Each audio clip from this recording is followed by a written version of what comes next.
J'ose même pas imaginer ce que ma vie aurait été si j'avais pas avorté. J'ai appris que j'étais enceinte quand j'avais 16 ans. J'étais en retard sur mes règles depuis peut-être une dizaine de jours, mais je pensais vraiment pas que j'étais enceinte. Enfin, je prends mes précautions. À l'époque, j'utilisais le préservatif et j'avais fait le test de grossesse vraiment au cas où, on sait jamais. Je pensais pas qu'il allait être positif. J'ai su directement que je voulais avorter parce que j'avais 16 ans, j'étais en première. C'était vraiment pas du tout dans mes plans d'être enceinte ou d'avoir un enfant. À l'époque, je voulais même pas d'enfant, point barre. Je me voyais pas du tout être mère à 16 ans, c'était hors de question. J'avais peur déjà de la réaction de mes parents. J'ai de la chance parce que au final, ma mère était avec moi quand j'ai fait le test. J'avais peur aussi de la procédure. À l'époque, c'était vraiment encore plus long que ça l'est maintenant et surtout quand on est mineur, il y a des étapes supplémentaires qu'on doit passer pour vérifier voilà, qu'on n'est pas dans une situation où on est forcé. Et aussi, j'avais peur forcément de la réaction des gens, des remarques que j'allais me prendre, quoi. Au niveau médical, l'accompagnement s'est plutôt bien passé. J'ai pas eu vraiment de pression ou quoi que ce soit du corps médical. En revanche, je voyais que c'était vraiment un peu...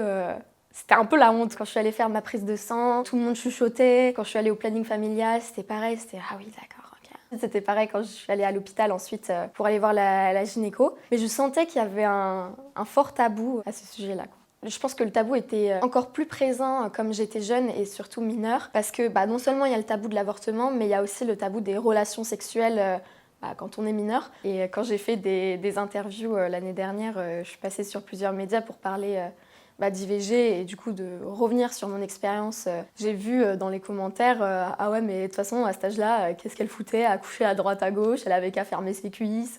Comme si les gens découvraient qu'à 16 ans on avait une sexualité. Évidemment ça s'est su dans mon lycée parce que j'étais dans un très petit lycée et tu le dis à une personne, tout le monde le sait quoi. Mais je m'attendais pas à ce que les gens viennent directement me faire des remarques là-dessus et être aussi méchant quoi. J'ai eu des remarques de la part surtout d'un mec qui était vachement, pas vraiment anti-avortement, mais contre le fait que j'en parle aussi librement après coup et limite que j'en rigole. Parce que voilà, avec mes copines, c'était un peu devenu une inside joke pour dédramatiser la chose quoi. Forcément, il faut trouver des manières de se réconcilier avec ce genre d'expérience qui est pas du tout agréable. Et du coup, on en rigolait vite fait avec mes copines, mais ça restait vraiment entre nous. Et ce mec-là a été scandalisé et est venu me faire la morale dans mes messages privés en disant « Ah, t'as tué la chair de ta chair, comment tu peux prendre ça aussi à la légère ?» Et je lui ai répondu « Mais pourquoi tu vas pas en parler à la personne qui m'a mise enceinte, genre pourquoi c'est moi le problème ?» Il y a eu des remarques, voilà, en soirée « Oh, c'est la meuf qui a avorté, voilà. » Et ensuite, vraiment, ça c'est vraiment un truc qui m'a le plus dérangé, je pense. En gros, on avait un groupe de classe sur WhatsApp où on s'échangeait, voilà, je sais pas, les devoirs et tout. Ces mêmes personnes-là qui faisaient des remarques, qui de temps en temps allaient lancer des sujets en mode « Ah, petit débat aujourd'hui, en toute neutralité, on va parler d'avortement », comme s'ils savaient pas que moi, je voyais la conversation, que je voyais les gens parler de ça comme si c'était un sujet à débat où on pouvait échanger les opinions de façon totalement dépolitisée et neutre. Alors que moi, j'étais là, je voyais les choses, j'avais vécu l'expérience. En fait, c'était un peu une façon de se foutre de ma gueule, j'ai l'impression. Regarde, nous on en parle, on s'approprie le sujet alors qu'on n'y connaît rien. Et on se permet d'avoir des opinions vraiment juste dégueulasses là-dessus. Alors que moi, j'étais là et je voyais tout, quoi. Psychologiquement, c'est vrai que ça m'a affectée, mais ça m'a pas déprimée, ça m'a pas rajouté de la honte, en fait. J'étais juste enragée, en fait. J'en pouvais plus. Il y avait un trop-plein, j'en avais marre qu'on se foute de ma gueule. Vraiment, les gens se foutaient de ma gueule. Ils attendaient une réponse de ma part, voilà, que je m'énerve, que je sois triste, que j'ai honte. Ensuite, j'étais excédée par le truc. Je me disais, mais il y a d'autres choses quand même qui me définissent, pas que ça. Je pense qu'on peut passer à autre chose, voilà, c'est bon, c'est personnel. De toute façon, je vois pas en quoi ça les regarde, quoi. Mon partenaire, alors je sais que ça va vous étonner, mais il n'a reçu aucune remarque. Tout le monde savait que c'était lui, du coup, parce que c'était mon copain, qui m'avait mise enceinte, mais rien. Je m'étais pas sentie assez soutenue quand même. Certes, il était là pour moi, voilà, si je voulais en parler, forcément, il allait pas s'opposer à ma décision. Néanmoins, en fait, je me faisais tellement embêter que j'aurais aimé que quelqu'un soit là, un garçon, parce que forcément, les paroles d'un garçon, ça a plus de poids que les paroles d'une femme, voilà, patriarcat, tout ça. J'aurais aimé qu'il soit là pour dire mais fermez-la. En fait, un fermez-la de la part d'un mec, de mon mec en l'occurrence, ça aurait eu tellement plus de poids que moi, toutes les heures de débat et de justification que j'ai passées à avoir avec ces gens-là qui m'embêtaient, juste, j'aurais aimé que frontalement, ils prennent ma défense parce que je me suis sentie toute seule face à ça et je sais que j'ai du répondant, j'ai mes opinions et je sais me défendre, mais ça fait toujours du bien d'être soutenue un peu plus de façon virulente, quoi. Les grands clichés que j'ai vus après avoir fait des interviews pour parler d'avortement et même après en avoir parlé sur mes réseaux sociaux, c'est non mais de toute façon l'avortement maintenant c'est un moyen de contraception, il y a des gens qui avortent tous les mois. Qui Source. Quand je regardais les commentaires, je voyais qu'il y avait justement pas mal d'adultes qui commentaient un peu des trucs, mais voilà, enfin des grosses remarques de réac. Et j'étais abasourdie. Enfin, Ghislaine, 45 ans sur son canapé, qui regarde ton interview Combini et qui te dit à quel point t'es une salope ou quoi. Enfin, tu te dis, mais ces gens-là ont une vie, ces gens-là ont peut-être des enfants. Et si leurs enfants vont subir cette expérience-là, ils vont pas être bienveillants avec, mais c'est scandaleux, quoi. On est complètement ignorant, je pense, majoritairement sur l'avortement. Et du coup, c'est ça qui laisse place à la désinformation. Il y a des images qui circulent pour un peu défaire les fake news, etc., avec des vraies photos de ce à quoi ressemble un embryon à 7 semaines, ou bref, les semaines auxquelles on est autorisé d'avorter. Mais en fait, on se rend compte que c'est juste un truc un peu blanc, un peu bizarre, quoi. Même si on met devant les gens des faits en leur disant bah regarde ça ressemble à rien, c'est pas un bébé qu'on tue et qu'on évacue. Les gens sont arrêtés sur une idée de restreindre les droits des femmes et l'autonomie corporelle des femmes parce que enfin on le voit bien, les gens qui manifestent aux États-Unis devant les cliniques d'avortement etc. Saving babies machin.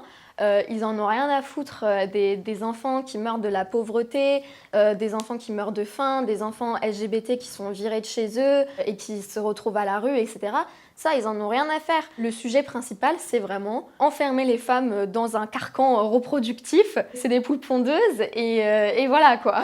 En France, la situation pour moi est un peu différente quand même. Néanmoins, c'est pas non plus hors de notre portée. Enfin, faut pas se dire que c'est une fois que l'extrême droite va arriver au pouvoir qu'il y a des trucs qui vont peut-être se passer. Il y a déjà des trucs actuellement qui se passent, même sous l'électorat de Macron, où on a vraiment un recul des droits sociaux, une destruction du service public, etc. Et là, le sujet principal, c'est l'immigration, les Noirs et les Arabes. Mais une fois qu'ils en auront terminé avec ça, ils vont s'attaquer ensuite aux droits des femmes, et ensuite aux droits des LGBT, et ensuite à ci, à ça, pour au final basculer en fait dans le fascisme. Et je pense que c'est déjà en train d'arriver en fait. Il faut pas attendre que ce soit trop tard. Ça suffit pas d'inscrire les trucs dans la loi. La loi, de toute façon, ça change tout le temps. Il faut concrètement et matériellement mettre en place des moyens pour que les femmes et les filles puissent avorter. Je veux dire, quand on est en milieu du mois d'août et qu'il n'y a aucun médecin, qui sont tous en vacances, etc., et que tu dois aller à Perpète-les-Oies pour te faire avorter ou pour avoir même une prescription médicale, quoi, parce que tous les médecins, évidemment, acceptent pas de pratiquer l'avortement parce que sinon ce serait trop simple. Quand t'es pas véhiculé, quand t'es pauvre et que t'as pas forcément les moyens de te rendre même jusque dans un autre département ou quoi pour que tu puisses avorter, moi je pense qu'il faudrait très concrètement, par circonscription, qu'on ait un centre d'avortement ou un centre juste médical où on pratique l'avortement pour que les gens puissent s'y rendre facilement, que ce soit accessible, que ce soit rapide et qu'on n'ait pas à attendre longtemps avant de pouvoir le faire. Parce que c'est aussi là le sujet des délais et l'importance de rallonger les délais, c'est parce que les gens travaillent, les gens ont cours, on n'a pas autant de temps que ça à consacrer à notre santé. Et une semaine qui passe, c'est rapide. Ça peut être le délai qui nous manque pour pouvoir avoir accès à l'avortement. Donc vraiment pour moi ça c'est le plus important, c'est avoir des moyens très concrets pour pouvoir avorter, avoir des centres, avoir une éducation sexuelle surtout pour les jeunes filles, avoir une écoute même au niveau des lycées, de l'infirmière scolaire, etc. pour qu'elles puissent écouter et accompagner et conseiller les filles qui se retrouvent enceintes. Et surtout pour les mineurs qui ont besoin d'avorter, il faut qu'elles soient accompagnées d'un majeur. Et ça c'est pas simple. Quand t'as 16, 15, 17 ans, que t'apprends que t'es enceinte, mais imagine la difficulté. Et surtout si ça vient d'une relation qui est pas consentie, quoi, c'est juste horrible, c'est un monde qui s'écroule. J'ose même pas imaginer ce que ma vie aurait été si j'avais pas avorté. Déjà à 16 ans, Psychologiquement, c'était compliqué. Scolairement, j'avais un rythme qui était hyper soutenu. J'étais pas du tout dans une situation stable où même mes parents se seraient dit bon, ok, en vrai, c'est pas grave, on lui donne un coup de main, etc.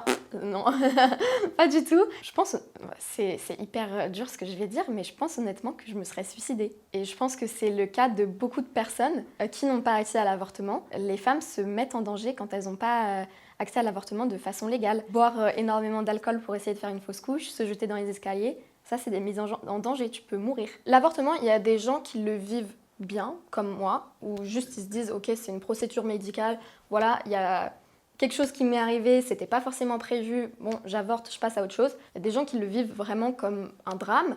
Le choix est difficile, le processus est difficile et douloureux, il y a une honte qui se rattache à ça, et surtout, si par exemple on voulait avoir un enfant et qu'au final, on ne peut pas l'avoir, c'est encore plus douloureux. La question, c'est pas de priver les gens d'expériences personnelles, c'est juste de démystifier l'avortement, de dédramatiser la chose dans le sens où c'est au final un acte médical et il ne devrait pas y avoir de honte si on décide d'avoir recours à une procédure médicale. C'est tout.